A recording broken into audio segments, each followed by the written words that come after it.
I noticed the weird looks people were giving me as I walked down the hall. A few guys were even smiling and winking at me. Weird. Something was definitely wrong. I just hadn't figured it out yet. Well, whatever. I'll just pack up and go home. Before I could quietly wriggle myself out of the school's massive doors, Beck approached me. Hey, beautiful. He said while spinning around me, a gesture that I believed he thought was romantic. Want to go out on a date with me tonight? We'd get pizza and ice cream and then eat them all up in my car while looking at the stars. Beck wasn't all that, but he wasn't that bad either. Besides, I didn't have anything interesting to do tonight, so I decided to accept. Dude, is that the best you can do? Jake interrupted with a grin on his face. Bro, don't kill my shine. Jake ignored him and turned to me. He held my hand and kissed it. Kat, I have a big-ass cinema in my house with chefs and cleaners obeying my every command. Spend the night with me instead, and I can assure you we'll have the whole night to ourselves. No one will dare interrupt us. Huh? Why in the world would Jake, the school player, ever think that I'll want to go out with him? He may have been a millionaire, but he knew I hated him. While I was still trying to understand what was going on, 2 more guys arrived and asked me on a date again. They started shouting at each other, and in seconds, they were all fighting. What the heck was happening? One of my oldest friends, Grissom, walked up to me, and I prayed to God that he wasn't coming to do the same thing. He walked up to me and didn't even say a word. Instead, he turned me around, removed a paper that was stuck on my back, handed it to me, and walked away. I held the massive paper that had been previously stuck on my back and read, "I'm open to anything." I turned red as I held it up to my face. So this is why these guys were bugging me. I turned back and used my eyes to scan the halls in search of the culprit. She stood at the end of the hall in all her glory, smirking and watching the events that she had put in motion unfold. I walked up to her, then angrily pushed the paper down her throat. She didn't see this coming, so she stood confused as she tried to remove the paper from her mouth. "You'll pay for this, Sam." Even with a mouthful of paper, her smirk was still visible. It was almost as if she was telling me to bring it on, and my reply to that was, "Yes, I plan to." Hello, my name is Kat, and this is my story, revealing how I escaped bullying and antagonization in high school. But believe me, it doesn't end in a way that you'd ever expect. Be a dear and like this video before continuing with the story. Don't forget to hit the subscribe button so you won't miss all the amazing stories that we have lined up for you. I think my face must have still been red when I got home because my mother immediately noticed that something was wrong. Honey, are you okay? Tell me what the problem is. There's no problem, Ma. Nothing is wrong. Come on, Katerina. You're visibly upset. Ma, I just want to eat something and go to bed, okay? I need to rest a little bit so I can wake up at night and read. We have a big test tomorrow. Sure, Catty. Just know that I'm always here for you and you can tell me absolutely anything. Of course, Ma. Thanks. Wait a minute. Why did that show of concern sound a bit sketchy? I spotted my mom's phone on the dining table and dived towards it. She noticed where I was looking and tried to block me, but I was too fast for her. Once the phone was in my hand, I clicked the home button. To my surprise, the first thing I saw was a picture of me in school with the paper stuck on my back. Ah, Ma! Don't, me. You don't tell me anything about your life. I have to find out from your classmates? Well, that's because it wasn't true, Ma. It was a prank. Oh, so you're still, Yes, I am, Ma. We don't need to talk about it. Who sent you this picture, though? A classmate of yours. Her name is Sam? Okay, Sam had gone too far this time. Sam and I had always been in kind of an invisible competition. This was because people always compared us to each other. Not only did we look alike, we always had the same grades and were both equally popular. It became like a Beyonce and Rihanna thing. Our fans were always wondering who did one thing better than the other. Who wore it best? Who danced best? Who dates the best guys? Who has better friends? Who has richer parents? Who did this and who did that? We hardly ever spoke to each other, but we knew what was going on behind the scenes. I thought that we'd go on ignoring each other until we graduated, but Sam suddenly started pranking me. She put gum on my chair when I'm not looking and pretend to be unaware of the situation when I start looking for the culprit. A lot of my clothes were destroyed as a result of this prank.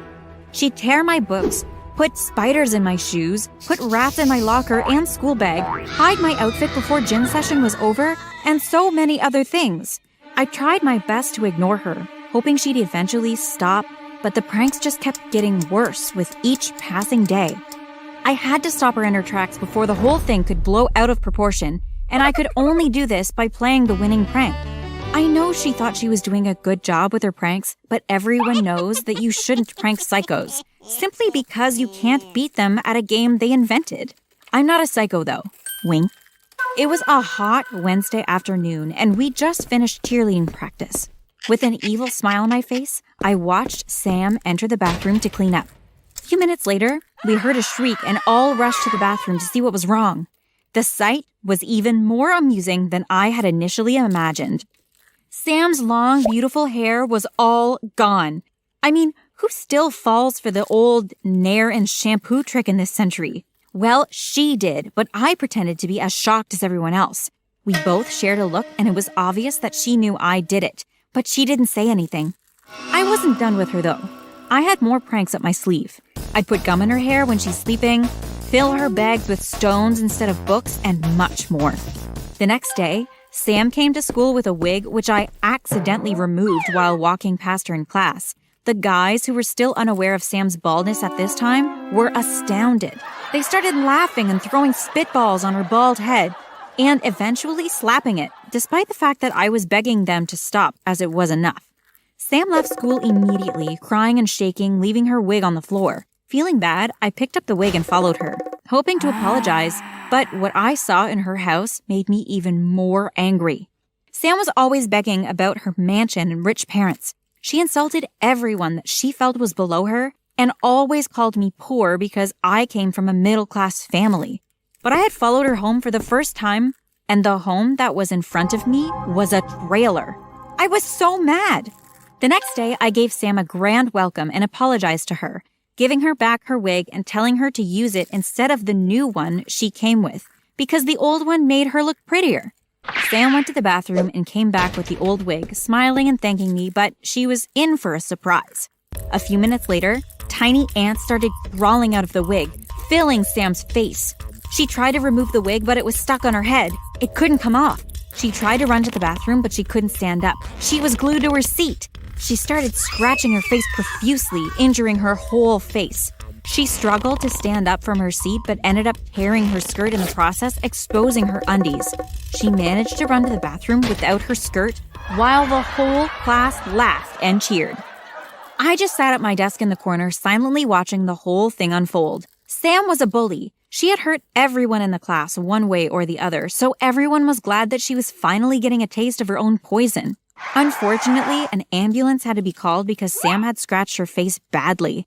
The ants left bumps all over her face, and only doctors could carefully remove the wig from her head. I went to Sam's hospital room to gloat, but she told me to get out. I refused, and since no staff was around, no one could chase me out. I explained that I knew about her trailer house, and that if she didn't want the whole school to find out, she'd have to become my slave and do whatever I wanted. She was shocked and scared, but had no other choice than to accept. This was how Sam became my personal guinea pig. Unfortunately, she gave up after a month, making me mad. I decided to sneak to her trailer and take pictures to show the whole school, but on getting there, I noticed that Sam's mother was mentally unwell, and Sam was the one paying her bills. They noticed me perched on the window and invited me in. Sam explained that she was only mean and pretending to be rich because the school would kick her out if they knew that she was the breadwinner of the family. She was a famous YouTuber and had enough money to buy a mansion, but she couldn't because all her millions were going into giving her mother the best treatment possible. She had to lie about being rich and be mean to people because that was what was selling her brand and merchandise on YouTube. Running around being my slave stopped her from recording YouTube videos, so she was quitting the school and focusing on YouTube. I left without uttering a word, mostly because I didn't know what to say. On getting home, I decided to open up to my mother about everything and ask her what the best action to take was. My mother was angry with me at first, but she was also glad that I was remorseful, so she advised me to apologize to Sam and keep her secret. The next day, I walked up to Sam and apologized. To my utter disbelief, she rejected my apology and gave me a condition to earn her forgiveness. "What is it?" I asked, rolling my eyes. First of all, you're going to use shaving cream on your hair so you'd have a bald, shining head, just like mine. You're kidding, right? You wish. And that's not even all. There's no way I'm gonna do that. She ignored me and kept on talking. After shaving your head, you're going to walk around the school in your undies while showcasing your bald head. This is how you can make up for my embarrassment. I laughed in her face and left. When I got home, I told my mom about the conditions that Sam had given me, and she still encouraged me to do it. I agreed. While my mother was shaving my head, something occurred to me. Ma, what if this is still a prank that I'm falling for? What if Sam has a more embarrassing prank up her sleeve? Well, we'll always have in mind that you tried to be the bigger person. I walked out from Mom's car the next day with the school t-shirt, my bald head, my undies, and my school shoes. Everyone was so shocked, it looked like their eyes were about to fall off. Sam looked even more shocked. She obviously didn't think that I was actually going to go through with it. Everyone started insulting me and taking pictures, though. It was so bad that I didn't even know when I started crying. When Sam noticed this, she removed her wig and skirt and joined me. This made me feel better, and we shortly started playing and taking pictures for social media. This made a lot of other students join in the fun. It started with Grissom. He took off his trousers and left just his boxers on. He took pictures with us and posted it on Instagram with the hashtag School Underwear Day. Next thing, so many other people, boys and girls included, took off their skirts and trousers and joined in the fun. The hashtag quickly went viral. We took many pictures and videos and made one of our greatest high school memories. Because of the ruckus in school and the virality of our social media videos, which was an embarrassment to the school, we were found out. A lot of us got suspended while others had to face detention. I and Sam were among the unlucky few who were suspended. It was fine though. After all, we were the ones who set everything in motion. Sam used this free time to help me start a really successful YouTube channel. She taught me the tricks behind making interesting and viral YouTube videos, and it didn't take long for my channel to really pick up. Sam's mother recovered, and they finally got a better house to move into. Grissom confessed his love for me, and I told him I felt the same way. Sam, my new best friend, Grissom, my darling boyfriend, and I all graduated high school together and remained best friends for life. Were you ever able to get back at someone who bullied you in the past? How did this situation end up? Tell us in the comments below. Don't forget to like and subscribe. Bye! Hey, Peekaboo! Have your bath quickly before someone comes. We had our bath and dried ourselves as fast as we could before running out of the restaurant. Once we got to a safe zone, we started laughing, so happy that we hadn't been caught this time. The last time was so embarrassing. The security man didn't even let us finish up. Thankfully, he had the courtesy to call a female security officer who was even more ruthless than he was. We were forced to put our clothes back on despite the fact that our bodies were still filled with soap. We bowed our heads as we were dragged out of the restaurant, our faces still covered in soap lather. After that, we avoided taking baths for a couple of weeks till today. We smell so fresh, I giggled. This was our life now, sleeping under egg cartons and sneaking into neat restaurants when no one was looking to have our baths. It wasn't always like this, though. We used to be quite comfortable. My dad was a lawyer, and his company rewarded him greatly. Unfortunately, he was hit by a stroke and we lost him. My mother couldn't pay for our house and our survival with the tiny revenue we got from her shop. And just like that, we started sleeping in my mom's shop. But when her landlord noticed this, he sent her packing also. We had no option but to move to the streets after trying the shelters and figuring out that they were all filled up. Earth to Peekaboo! My mom said, releasing me from my sad thoughts. Guess what? She asked. What? I asked, rubbing my bare foot on the tarred floor. I got a real job! Ah! We both screamed and jumped around. But that's not even all. There's more? Yes, there's more. Well, don't keep me waiting. What is it? I squealed. This job comes with free accommodation.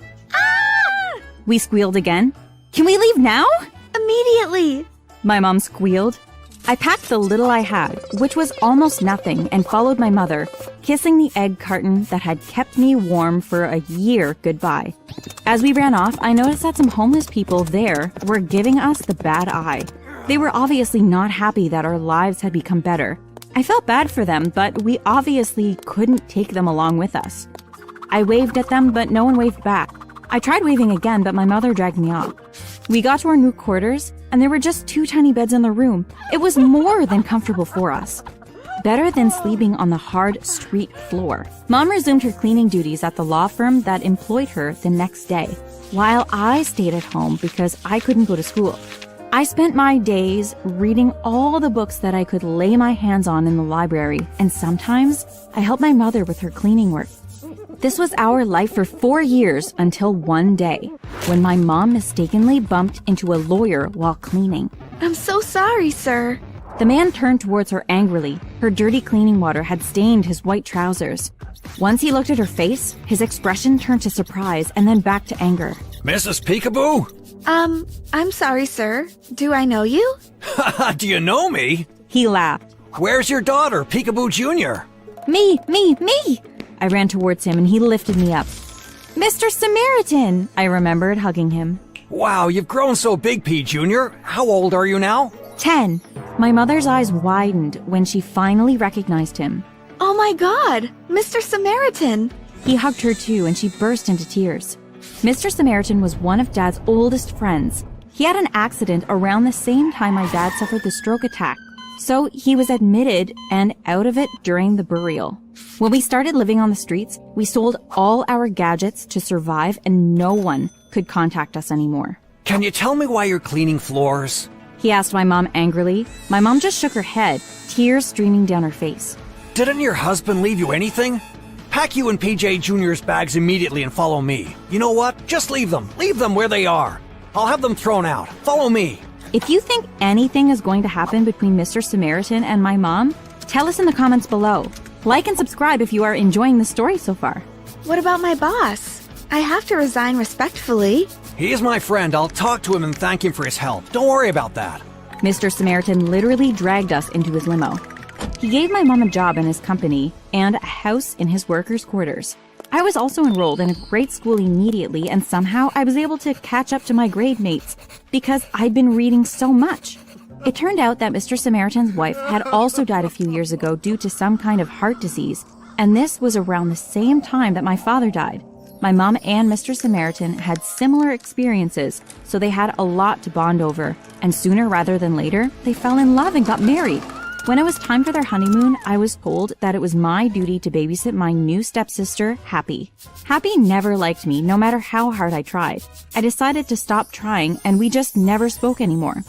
I was freaked out that they expected me to babysit that nuisance, so in secret, I decided to hire a nanny that would do the babysitting for me once my parents were gone. Somehow, though, my mom figured out what I was up to and stopped me. She explained that this was my time to bond with Happy, and I should make good use of it because Happy would be my sister forever. Although the thought of having Happy as a sister forever brought chills down my spine, I decided to give it a shot. Maybe she wasn't that bad after all. I was wrong. She was the worst. Do you know what this human did? She cut her own hair and burnt all her clothes. She set the house on fire and broke her own nose. News got to my mom and my stepdad, so they had to cancel the honeymoon and rush back home immediately. I explained that I didn't even touch Happy for a second, but Happy kept screaming that I was the evil witch who burned down her closet, cut her hair while she was sleeping, and broke her nose because she refused to give me her allowance. What? Mr. Samaritan took my side and said he believed me. He knew his daughter well enough to know when she was just throwing a tantrum.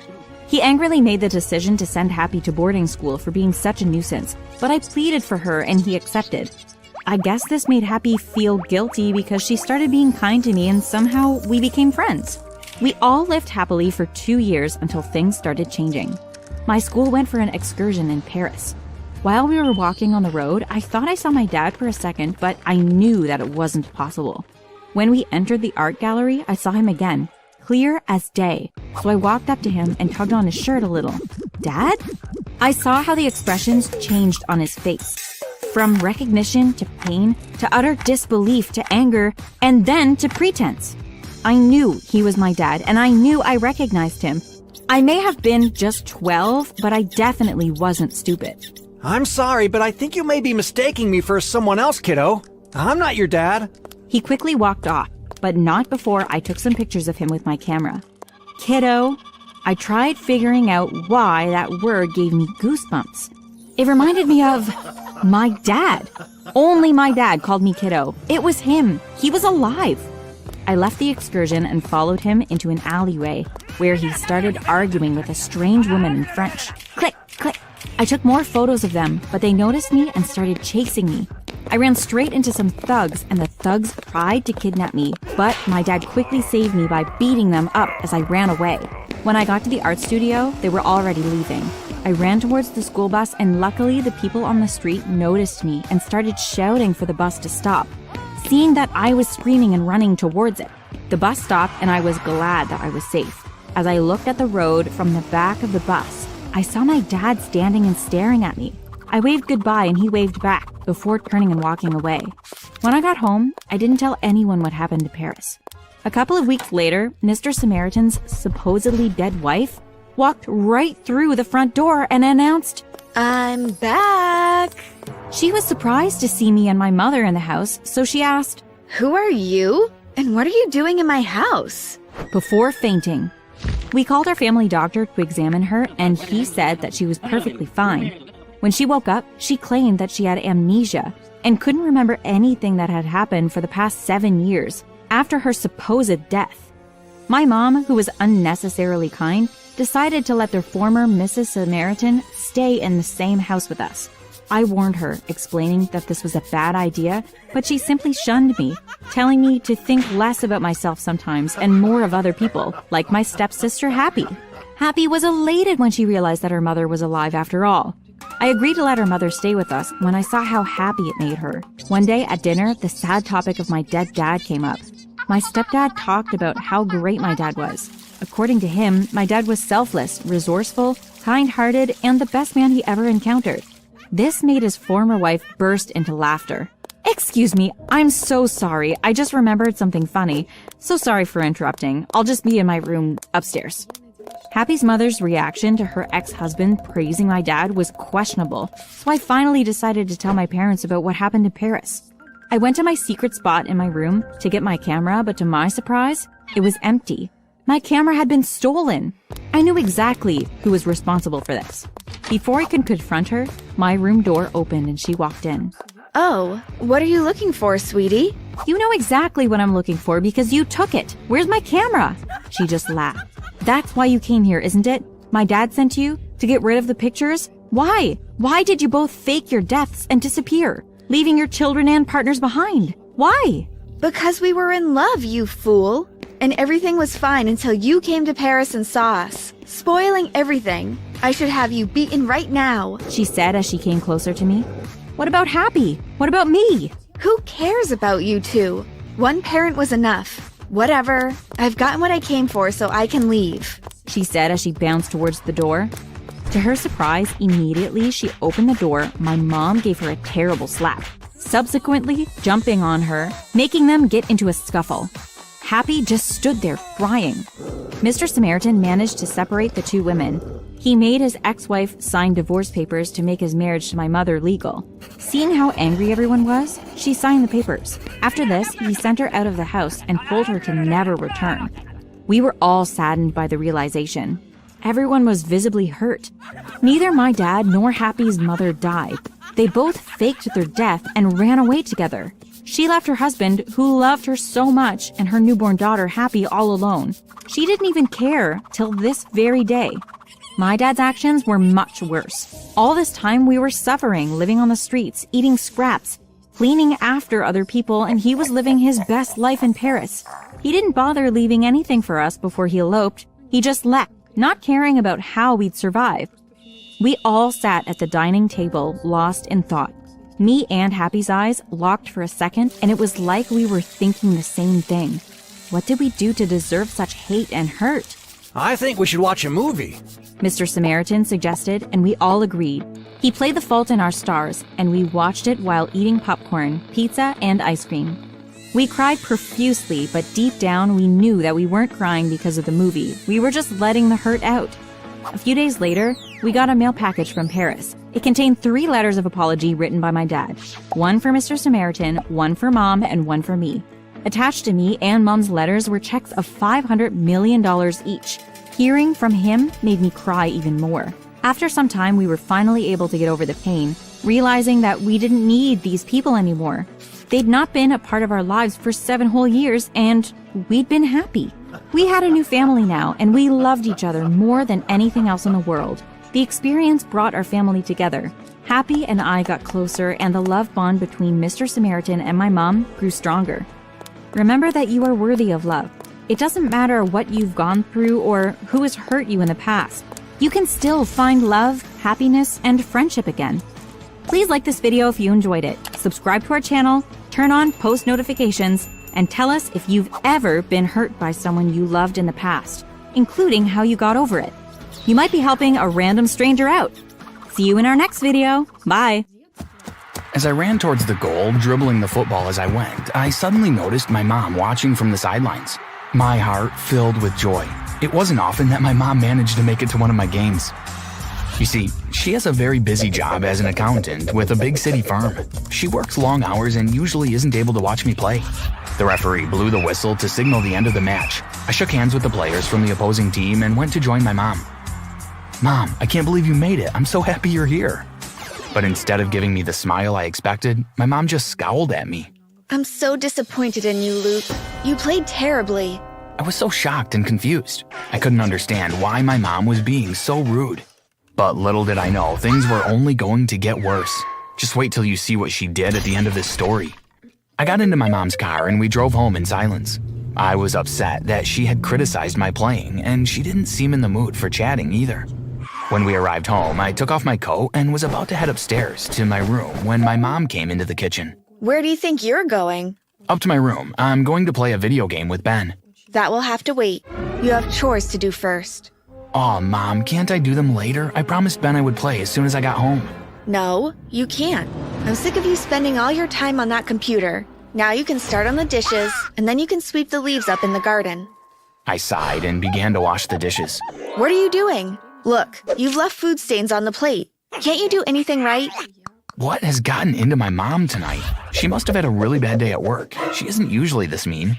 I finished off the dishes and went outside to the garden. It took me ages to gather up all the leaves, but eventually I was finished and went back into the house.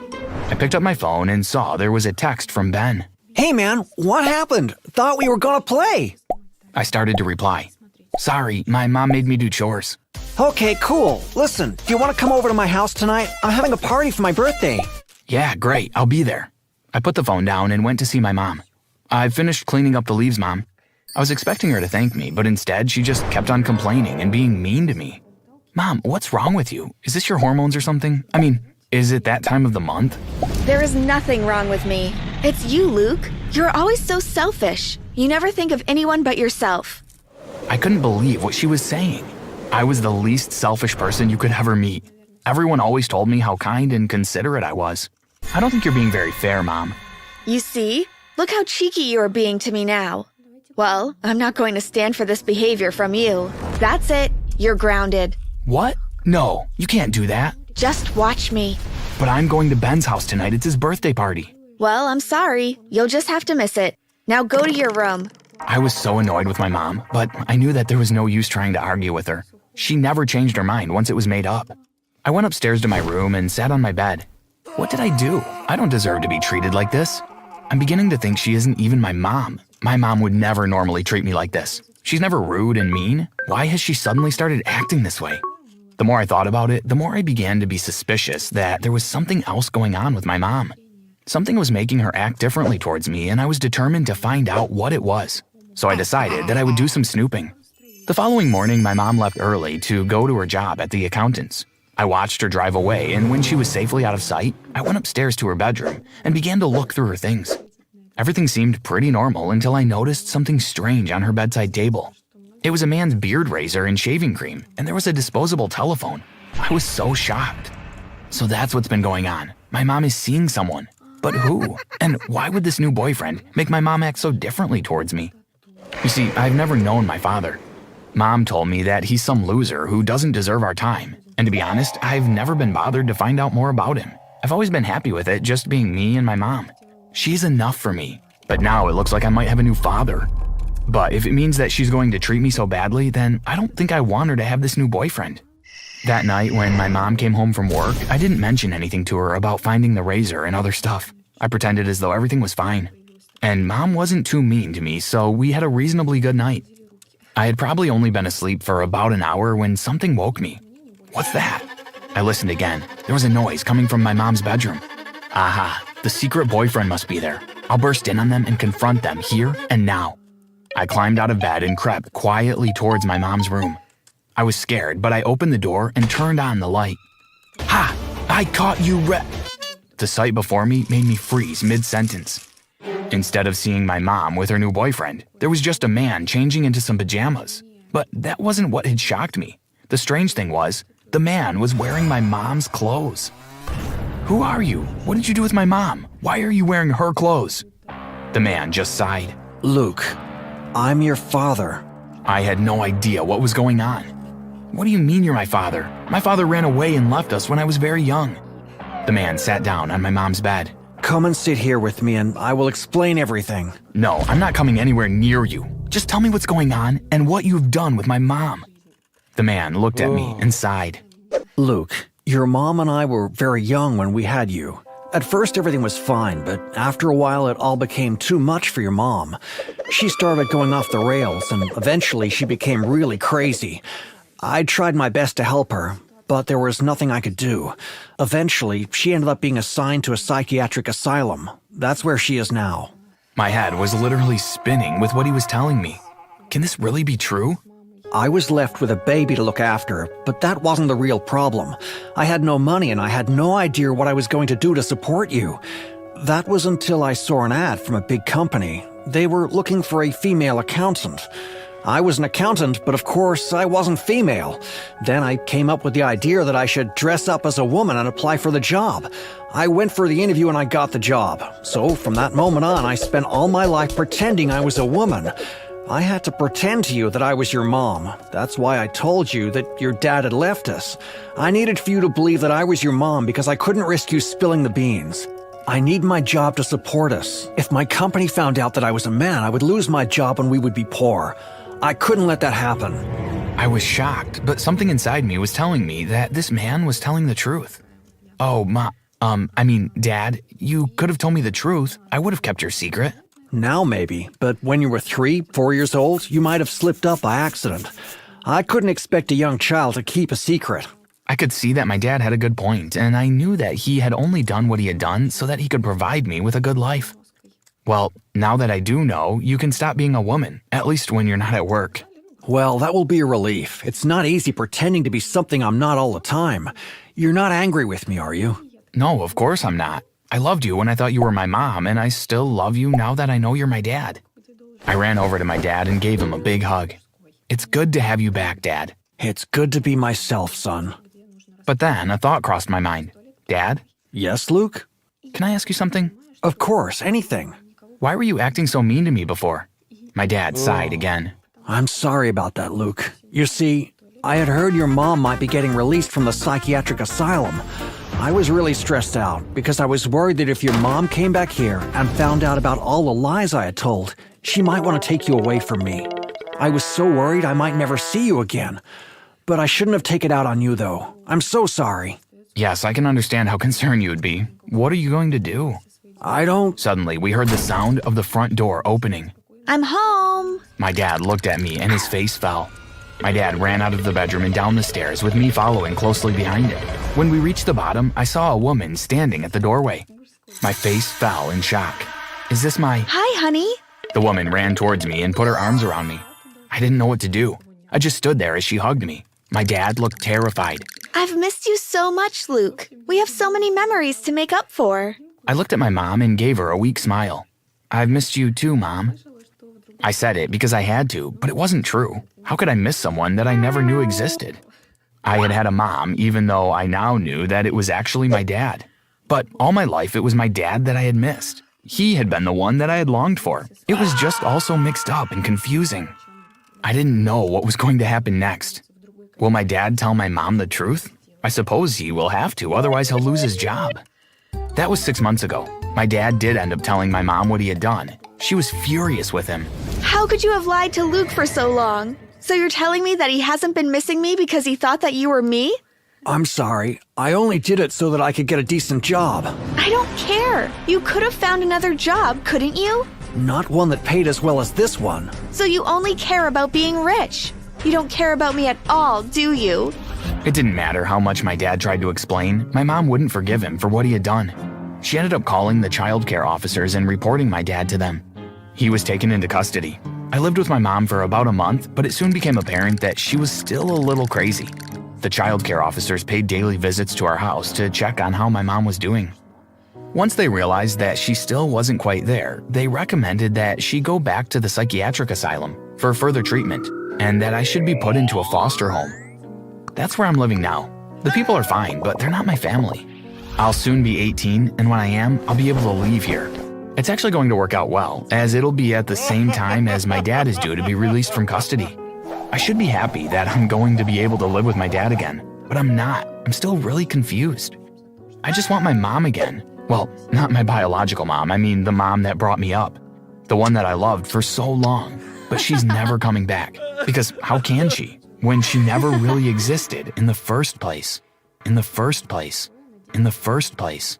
In the first place. In the first